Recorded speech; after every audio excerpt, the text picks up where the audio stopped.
What's good, everybody? This is your man Edgardo Cervantes, come to you live from the spot.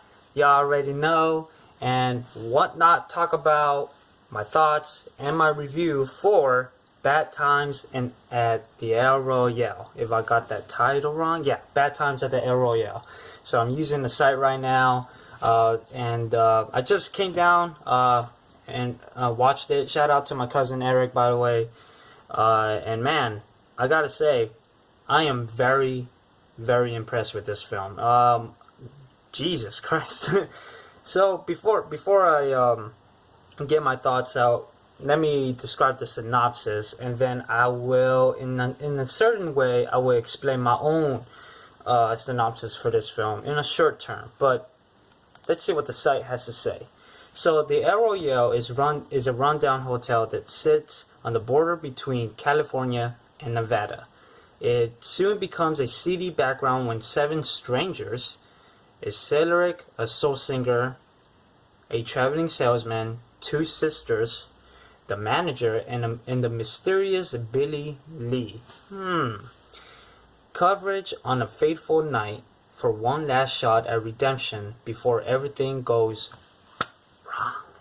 So, in other words, this hotel has bad news. It has some bad taste. Even for such a cheap hotel, it has some of the weirdest things that goes on in there. Whether you choose California or Nevada, good or evil or good, whatever you will call it, they both have,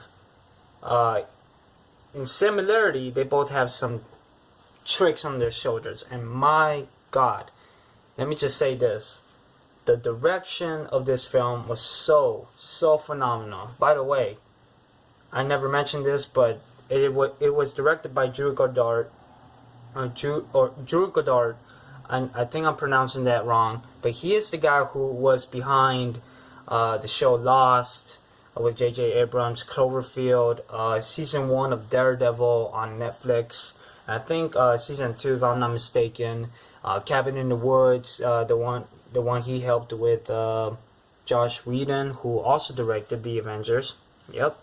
And I mean, Drew Goddard have done so many things for so many years, especially in the 2000s, and he wrote a lot of good things. He has some misses, but most of all, he had a lot of hits. And for a man who, or should I say, for a guy like him who's always been known as a writer, this is his first directorial debut, and my God, it really pays off. Like, the film, I like how it goes from character to character, and you get to understand what their motivations are. Why are they there in the hotel in the first place, or why do they choose the hotel in the first place? They all have some different missions or motivations, as I would call it. And I would say there's some very good twists and turns. One or two, or should I say some are predictable, but it fucking works. It really, really does. And I just love how everything was one shot. Like, there's this one particular scene where, I don't want to spoil it, by the way, but it was just in a dark place. Not really, but you get to see just, you know, I think what's her name, Cynthia Erivo, who was darning sweet, by the way, who stole the film alongside with Jeff Bridges, which I would get to the cast, by the way, pretty soon. But my God, there's this one scene where it was just one shot, and she was just singing, and with no beat. It was just like pure, just with her voice and like a time clock, if I'm not mistaken. It just goes like, and she's using that with as the beat or as the rhythm for her vocals, and my God, it just pays off. And shots like that amazes me, and I appreciate that.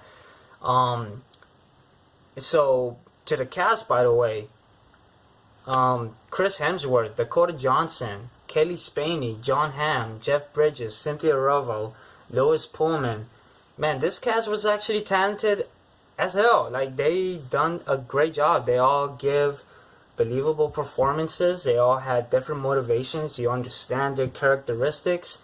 And I was really, really impressed by that. I mean, you get to enjoy it.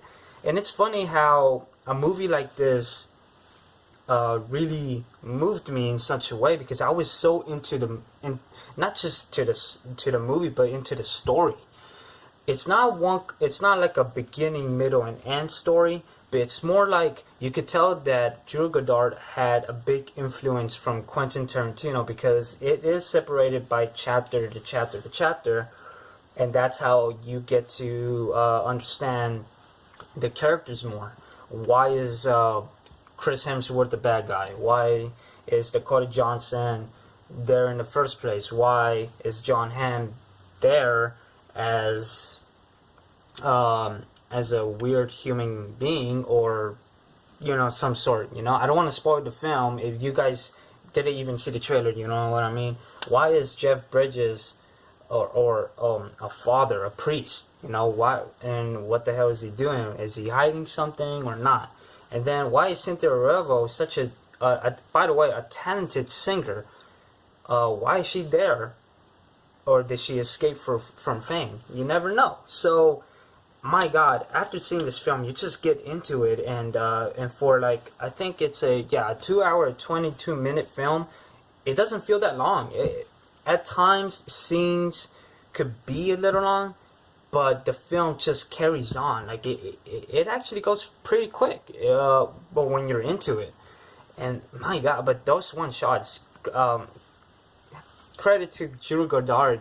He's done a phenomenal job. The cast too, the writing. By the way, Drew Goddard again, and he also produced it. I mean, you could tell that he had his hands full on for this movie, and whenever you have a director that has the creativity to just make his or her own film, it really, really pays off, and you could just see the passion and just the time and effort that they really make. No, it's not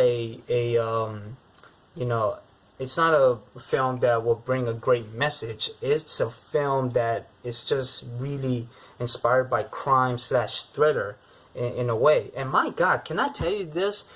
The shotguns, the sound effects, it really sounded suspenseful as fuck. Like you actually got into it. Like there was a person next to me that just flinched like that. Like I was like, oh shit, and he even scared me. Like, oh damn, man. But the sound effects really work. I cannot praise this film a lot. I mean, y'all should see it. If you have the time, please see Bad Times at the El Royale. It's a really good film. It might not be for everybody in some sort, but it's a film that's so highly respected, and it should be experienced in the theater. Like everybody in the who I saw it with were really into it. There was some jokes, there was some suspense feelings, and it was awesome. So my score for this film will be a 8 out of 10, solid 8 out of 10. It really, really pays off, and I just couldn't I couldn't get enough with it, and I actually don't mind seeing it again. I mean, that it's really that good, and I'm really looking forward to any other Drew Goddard any directed films that he will do, like future projects of his. I really am looking forward to. I mean, it really pays off. So enough said with that. Let me know what you all think about this film. Did you watch it? Did it bother you at the slow paces? Did it? I mean, did it? Do you praise this film as much as I do? I mean, hey, just feel free to comment right down below. Subscribe if you're new. Like and share this video. Y'all already know. Follow me at Twitter and on Instagram at Cervantes93. And enough said with that. More videos to come, as you already know. Oh, and by the way, I I did a 20-minute video. I recorded myself a 20-minute video. It was not intended, but I did it earlier today as I am recording. As of this day, I just look forward for me to upload that video. I think by tomorrow night, Monday night, or Tuesday night, whichever time I would let you know. I will let you guys know. Sorry if I hesitated there, but yes, I will upload this 20-minute video, and I'll give you a hint. It's gonna be like a series that I had in mind that I've been trying to do for a couple months now. So yeah, and it's a chill back video as well. So enough said with that. Subscribe, like, comment, share. Eddie out. Bad times at the Royale. My God, pays off. 8 out of 10. Woo!